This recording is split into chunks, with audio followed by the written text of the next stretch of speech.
Hello, good morning friends. നമ്മളൊരു മീൻ കറിയും മീൻ ഫ്രൈയും കൂടി ഉണ്ടാക്കുകയാണ്. അതിന് വേണ്ടിയിട്ട് കടയിൽ നിന്ന് വാങ്ങിക്കൊണ്ട് വന്ന സ്രാവ് എന്ന് പറയുന്ന മീനാണ് ഉപയോഗിക്കുന്നത്. അതെല്ലാം കട്ട് ചെയ്താണ് അവർ തരുന്നത്. അത് നമ്മളിവിടെ കൊണ്ടുവന്ന് കഴുകി വൃത്തിയാക്കി അരപ്പും ചേർത്ത് കറി വയ്ക്കുക എന്നുള്ളതാണ്. അപ്പോൾ അത് നിങ്ങൾ ഈ പടം കണ്ടുകൊണ്ടിരിക്കുക. അതുവരെ നിങ്ങൾ മ്യൂസിക്കും കേട്ടുകൊണ്ടിരിക്കുക. സംസാരിക്കേണ്ട ആവശ്യമുള്ള സമയത്ത് ഞാൻ മൈക്ക് ഓൺ ചെയ്ത് സംസാരിക്കാം.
ഉപ്പ് മുതൽ കർപ്പൂരം വരെ അതിനകത്തുണ്ട്. മുളക് പൊടി, മല്ലിപ്പൊടി, മീൻ മസാല, എല്ലാ സാധനമുണ്ട്. അത് സാധാരണ നമ്മളൊരു കറി വയ്ക്കാൻ ഉപയോഗിക്കുന്ന എല്ലാ ഐറ്റംസും ഉണ്ട്. അത് പ്രത്യേകം നോട്ട് ചെയ്യേണ്ട കാര്യമില്ല. ഇനി ഇതെല്ലാം കൂടി നമ്മൾ എണ്ണയും ചേർത്ത് കുഴച്ചെടുക്കുക എന്നുള്ളതാണ്. അതായത് മീനിനെ നമുക്ക് ഈ അരപ്പിനകത്ത് പൊതിഞ്ഞെടുക്കണം. അതിന് വേണ്ടിയിട്ടുള്ള അരപ്പുണ്ടാക്കുകയാണ്. അപ്പോൾ ഓരോ പൊടികൾ, അതായത് മുളക് പൊടി തന്നെ രണ്ടെണ്ണം, കളറുള്ളതും കളറില്ലാത്ത, അതായത് പിരിയൻ മുളക് എന്ന് പറയല്ലേ, പിരിയൻ മുളകും സാധാരണ മുളകും, അല്ലെങ്കിൽ കാശ്മീരി മിർച്ചി. അപ്പോൾ അതിൻ്റെ എല്ലാം കൂടെ ഒരു എണ്ണയും വെള്ളവും കൂടി ചേർത്തൊരു പേസ്റ്റ് ഉണ്ടാക്കിയെടുത്ത് ബാക്കി അതിന് മീനെ പുരട്ടുന്ന വരെ നമ്മൾ മ്യൂസിക് കേൾക്കാം.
കറി വയ്ക്കുമ്പോൾ കറിക്കകത്തിടാനായിട്ടുള്ള പുളിയാണിത്. ആ പുളി നമ്മൾ വെള്ളത്തിലിട്ട് തിളപ്പിച്ച് വയ്ക്കണം. എന്നിട്ട് ആ വെള്ളം നമുക്ക് ഈ കറിക്കകത്തോട്ടിരിക്കണം. ഇത് ഇഞ്ചിയും വെളുത്തുള്ളിയും കൂടെയുള്ള മിക്സർ, ഇത് ഉള്ളി, പച്ചമുളക്, ഇഞ്ചി, ഇതെല്ലാം കൂടെ അരിഞ്ഞെടുക്കണം. അപ്പോൾ അത് അരിയുന്നതിന് വേണ്ടിയിട്ട് നമ്മുടെ പുതിയ കട്ടിംഗ് ബോർഡിലാണ്. ടീക്ക് വുഡ് പെക്കർ എന്ന് പറയുന്ന കമ്പനി തന്ന കട്ടിംഗ് ബോർഡാണിത്. അതിൻ്റെ ഇന്നാഗുറേഷൻ കൂടിയാണ് ഈ വീഡിയോ ഞാൻ എടുത്തിട്ട് കുറച്ച് നാളായി. അപ്പോൾ ടീക്ക് വുഡ് പെക്കറാണ് ഈ നല്ലൊരു കമ്പനിയാണത്. നമുക്ക് ഈ സാധനം തന്നിരിക്കുകയാണ് ഇതിൻ്റെ ഉപയോഗത്തിന് വേണ്ടി. എൻ്റെ നേരത്തെ ഉണ്ടായിരുന്നത് ബാമ്പുവിൻ്റെ ആയിരുന്നു, അതൊക്കെ പൊട്ടിപ്പോറായി ഫംഗസ് പിടിച്ച് പോകുന്നത്. അപ്പോൾ ഇത് ഉപയോഗിക്കുക എന്നുള്ളതാണ്. അപ്പോൾ നമ്മൾ ഇഞ്ചി, പിന്നെ ഉള്ളി, പച്ചമുളക് ഇതെല്ലാം കൂടെ അരിഞ്ഞെടുത്ത് റെഡിയാക്കി വയ്ക്കണം. അതുപോലെ മ്യൂസിക് വെക്കുക.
കുടംപുളി മീൻ കറിക്കകത്ത് ഇടാനുള്ളത് നമ്മൾ ഒരു പാത്രത്തിനകത്ത് വെള്ളം എടുത്ത് അതിനകത്തിട്ട് തിളപ്പിച്ച് വയ്ക്കണം. അതാണ് ഈ കറി. അത് കറിക്കകത്ത് ഒഴിക്കാനുള്ള വെള്ളമാണത്. ചൂടാക്കിയിട്ട് അവിടെ വെച്ചേക്കുക.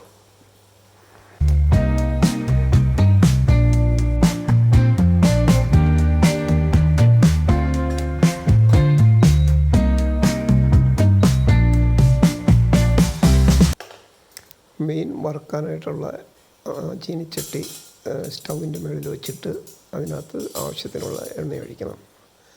അപ്പോൾ നമ്മൾ ഒരു പ്രത്യേകതയുണ്ട്. റൈസ് ബ്രാൻ ഓയിലാണ് ഇതിനകത്ത് ഒഴിക്കുന്നത്. ഹെൽത്ത് ഗാർഡ് എന്ന് പറയുന്ന ആണ് അതിൻ്റെ ബ്രാൻഡ് നെയിം.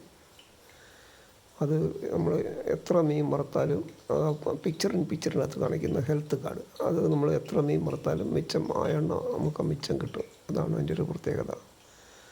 ഇത് വളരെ നല്ലതുമാണ്. അപ്പം ബാക്കി നമ്മൾ ഇനി ഓരോന്ന് ആ മീൻ വറുത്തെടുക്കുന്ന വരെയുള്ള പ്രോസസ്സ് എല്ലാം സെയിമാണ്.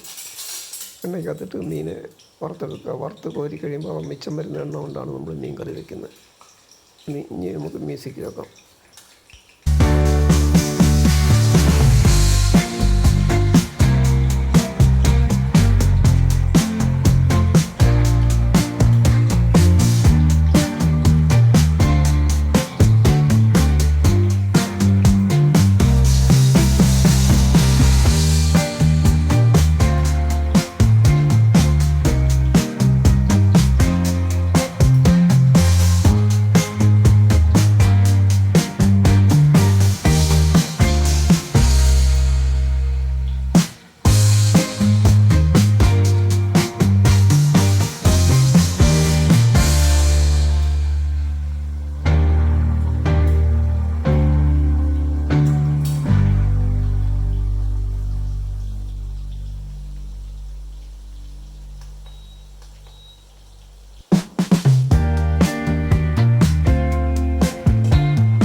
മീൻ വറുത്ത് കഴിഞ്ഞ് എല്ലാം വറുത്തെടുത്ത് എല്ലാം നമ്മൾ ഒരു പാത്രത്തിലിട്ട് വെച്ചു.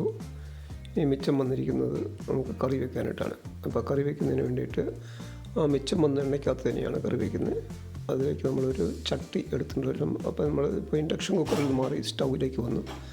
ചട്ടിക്കകത്ത് എണ്ണയൊഴിച്ച് നമ്മൾ എണ്ണയെന്ന് പറഞ്ഞാൽ നേരത്തെ മീൻ കറി വെച്ചതിൻ്റെ തന്നെ ആ എണ്ണയാണ് അത്. എന്തേലും നമ്മൾ ഒഴിച്ചാലും അതെല്ലാം അത്ര മിച്ചം വരികയാണ് ഈ വറക്കുമ്പം. അതാണ് അതിൻ്റെ പ്രത്യേകത. അപ്പം മിച്ചം വന്ന എണ്ണ റീയൂസ് ചെയ്യുന്നതിന് കുഴപ്പമില്ല എന്നുള്ളതാണ് കമ്പനി അവകാശപ്പെടുന്നത്. അപ്പോൾ ഇതിലേക്ക് നമുക്ക് വറക്കാനുള്ള സാധനമായിട്ട് ഇഞ്ചി, പച്ചമുളക്, ഉള്ളി ഇതെല്ലാം കൂടെ ഇട്ട് ഇളക്കുക. നേരത്തെ തന്നെ നമ്മൾ അരപ്പ് റെഡിയാക്കി വെച്ച് അരപ്പിനകത്താണ് ആ മീൻ ഇരിക്കുന്നത്. അതുകൊണ്ട് ഇനി അഡീഷണലായിട്ട് വലിയ കൂടുതൽ പൊടിയിടേണ്ട കാര്യമില്ലെങ്കിലും കുറച്ച് ഫിഷ് മസാലയും കുറച്ച് മുളക് പൊടിയൊക്കെ കൂടെ ഇടാം. അപ്പോൾ ഇഞ്ചി ഇട്ടു. ഇനി നമുക്ക് ഇൻഗ്രീഡിയൻസ് ഓരോന്നോരോന്ന് ഇടുക. അത് ഫ്രൈ അതിങ്ങനെ വറുത്തെടുക്കുക. വറുത്തതിന് ശേഷം ശരിക്കും അതിൻ്റെ ബ്രൗൺ കളറൊക്കെ ആയി കഴിയുമ്പം അതിലേക്ക് നമുക്ക് മീനും പിന്നെ വെള്ളവും പുളിയൊക്കെ ഇടുന്ന ഒരു പരിപാടിയാണ്. അത് കണ്ടുകൊണ്ടിരിക്കുക. അതിന് വേണ്ടിയിട്ട് മ്യൂസിക്.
അപ്പോൾ പൊടിയെല്ലാം ചേർത്ത് കഴിഞ്ഞ് മീനിൻ്റെ കഷ്ണങ്ങൾ ഇട്ടു.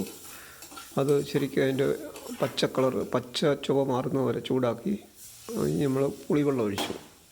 കുടംപുളിയുടെ ചാറാണ്. അത് കഴിഞ്ഞ് ആ കുടംപുളിയും കൂടി ഇടും. എന്നിട്ട് നമ്മളത് തിളപ്പിച്ച് അപ്പോൾ അരപ്പ് മൊത്തം എല്ലാം കഴുകിയെടുത്ത് മൊത്തത്തിലെല്ലാം കഴുകിയെടുത്ത് ആ മിച്ചമുള്ള എണ്ണ എല്ലാം കൂടെ നമുക്ക് ഇതിൻ്റെ അകത്ത് ഒഴിച്ച് യൂസ് ചെയ്ത് റെഡിയാക്കി. അപ്പോൾ ചാറ് തിളച്ച് വരുന്നവരെ നമുക്കിനി കറി പാകമാകുന്നവരെ ആവശ്യത്തിന് വെള്ളം എല്ലാം ഒഴിച്ച് ഇനി തിളപ്പിച്ചാൽ മതി.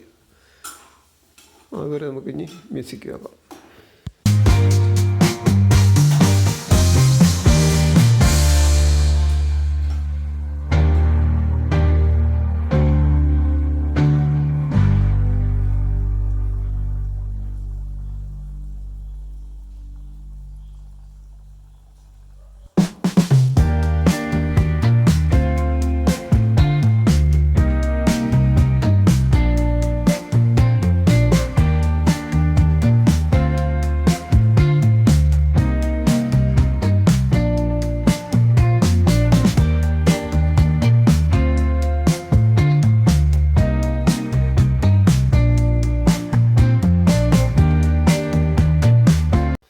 ഈ വീഡിയോ ഇവിടെ സമാപിക്കുന്നു.